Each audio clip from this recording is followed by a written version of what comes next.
একটাই প্রশ্ন, এদের নাম কবে ভোটার লিস্ট থেকে বাদ দেয় এবং এদের বিরুদ্ধে প্রশাসন কি ব্যবস্থা নেয় সেই দিকে তাকিয়ে রয়েছে গোটা এলাকার বাসিন্দারা। সন্দেশখালী থেকে অর্ণব মৈত্র।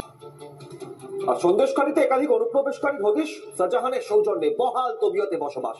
সন্দেশখালীতে বসবাস অনুপ্রবেশকারীর সরকারি সুযোগ সুবিধা ভোগের অভিযোগ। প্রতিবাদে বিক্ষোভ সন্দেশখালীর মহিলাদের। প্রশাসন তারা কোনো কাজ করেন না এমনটাই অভিযোগ তাদের।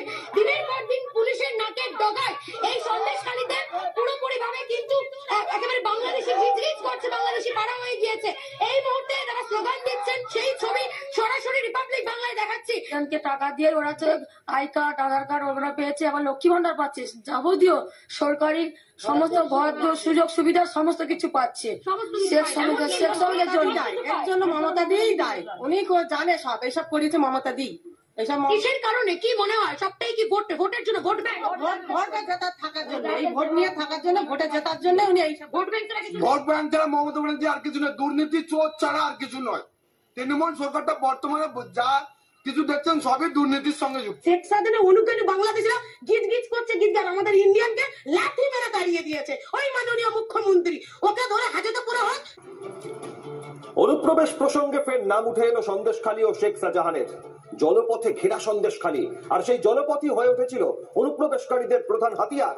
চোরা পথে ঢুকে সন্দেশখালীতে ডেরা জমিয়েছে বহু অনুপ্রবেশকারী, আর তাদের মদত দিত তৃণমূল নেতৃত্ব। অভিযোগ সন্দেশখালীর মানুষেরই। অবস্থানের দিক থেকে সন্দেশখালী হলো এমন একটা জায়গায় অবস্থান করছে যেখানে পুরোটাই জলপথের সঙ্গে বাংলাদেশের সঙ্গে যোগাযোগ রক্ষা করা যায়। এখানে যেমন রয়েছে বিদ্যাধরী নদী, তেমনি মাতলা নদী, একই সঙ্গে ইছামতি নদী। এইভাবে সীমান্ত বরাবর যদি আমরা দেখতে পাই যে বাংলাদেশের সঙ্গে ভারতের জলপথের যোগাযোগের মাধ্যম হচ্ছে এই জলপথ। চোরা পথে বাংলাদেশিরা এই সন্দেশখালী থেকে শুরু করে ভারতবর্ষের বিভিন্ন জায়গায় চোরা পথে এইভাবেই ঢুকে পড়তে পারে বাংলাদেশি অনুপ্রবেশকারীরা।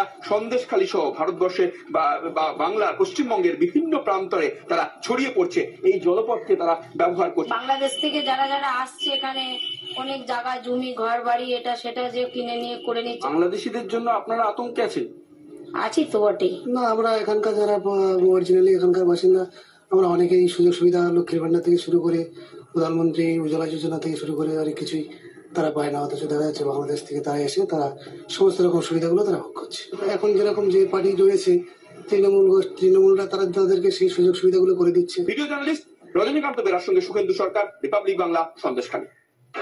এই বিস্তীর্ণ পান্ডুয়া অঞ্চলের বিভিন্ন সমস্যা নিয়ে আমরা প্রশাসনের দ্বারস্থ হই, কিন্তু কোনোভাবে করেই আর উন্নয়নের কাজে শাসক দলের তরফ থেকে কোন রকম এলাকার মানুষ আর বিক্ষুব্ধ এবং তারা প্রচন্ড অসুবিধার মধ্যে আছে। সেই জন্যই আমি ব্যক্তিগতভাবে এই গ্রামের মানুষের সহায়তা নিয়ে এবং নিজের উদ্যোগে এই খাড়ির উপরে একটা আপাতত যাতায়াতের জন্য একটা সুবন্দোবস্ত করার জন্য আজকে আমরা এখানে সকলে মিলে সমবেত হয়েছি। গ্রামের সমস্ত মানুষ, মায়েরা বোনেরা, তারা আমাকে সাহায্য। মানুষের কথা মাথায় রেখেই মাথায় ইট নিয়ে রাস্তা সংস্কার করতে দেখা গিয়েছে বিধায়ক চিন্ময় বর্মনকে, এবং স্পষ্টত যেহেতু বিজেপির দখলে এই গ্রাম পঞ্চায়েত সেই কারণের জন্যই এই বঞ্চনা। কিন্তু তৃণমূলের তরফ থেকে কি বলা হচ্ছে শোনাই।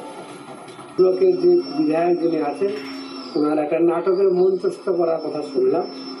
বর্তমানে যিনি এই রাস্তার কথা বলছেন পান্ডুয়া অঞ্চলের রায়পাড়া, এটা উনারই করার কথা। উনি ওনার এমএলএ ফান্ড থেকে হোক বিভিন্ন ফান্ডিং ওনারা করে পান।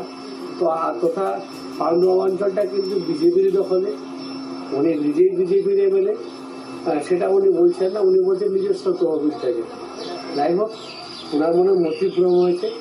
এমএলএ আবার নিজস্ব তহবিল কি হয়, কথায় আছে না, পাগলে কিনা বলে ছাগলে কিনা। নেতারা বলে নাকি রাস্তায় উন্নয়ন রয়েছে, এবং সেটা দেখা যাচ্ছে গাজলে এসেই আমরা দেখতে পাচ্ছি। এই কি উন্নয়ন? গাজল ব্লকের পান্ডুয়া অঞ্চলের মির্জাপুরি রায়পাড়া, প্রথমে আপনাদেরকে ছবিটা দেখাবো। এই দিকটা রাস্তা, যে রাস্তায় আমি হাঁটছি, এবং এই রাস্তার মাঝখানে দেখুন রাস্তা ভেঙে গেছে। এই রাস্তায় ভেঙে গেছে, এই রাস্তা তৈরি হয়েছিল, হয়তো সেখানে টাকাও বরাদ্দ হয়েছিল, কিন্তু টাকাতে নিম্নমানের কাজ হয়েছে।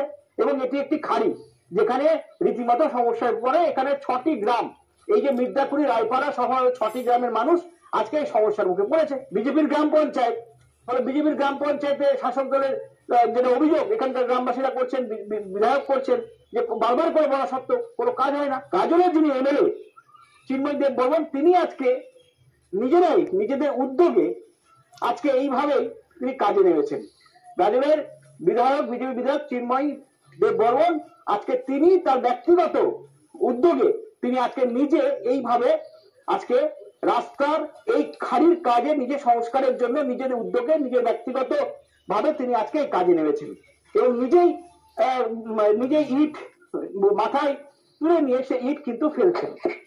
বারবার করে তিনি দরবার করেছেন সংশ্লিষ্ট ব্লক প্রশাসন, এখানকার জেলা প্রশাসন, কিন্তু কোনো কাজ হয়নি। আজকে নিজে এইভাবেই ইট ফেলে ফেলে এই খাড়ির যাতে সংস্কার হয়, খাড়ি যাতে মেরামতি হয়, এখানকার মানুষ যাতে উপকৃত হয়, আজকে তিনি নিজে কিন্তু ব্যক্তিগতভাবে তিনি এই কাজটা করছেন। এবং এখান থেকেই এই গ্রামে 6টি যে গ্রাম এই রাস্তা যদি ক্যানেল বা এই খাড়ি যদি আপাতত ঠিক হবে, যার ফলে এখানকার যে 6টি অঞ্চলের মানুষ তারা আজকে উপকৃত হবে।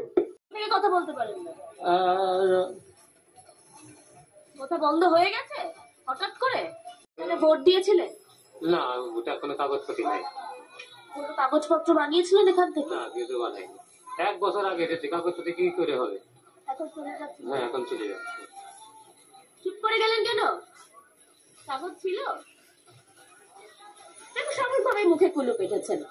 কিছুক্ষণ আগে কার্যত স্টাফ জানিয়ে দিলেন তারা কোন রুট থেকে এসেছিলেন, কোন রাস্তা ধরে গেলেন, কিভাবে এসেছিলেন এবং কেন চলে যাচ্ছেন। তবে যখন এই কথাগুলো চলছে সেই সময় যারা এখানে এসেছিলেন তারা এই মুহূর্তে মুখে কুলুপ এঁটেছেন। যদি কিছু বলবেন না? দাদা বারণ করছেন কেন? বারণ করছেন কেন দাদা? কি শর্ত আছে? জিনিসপত্র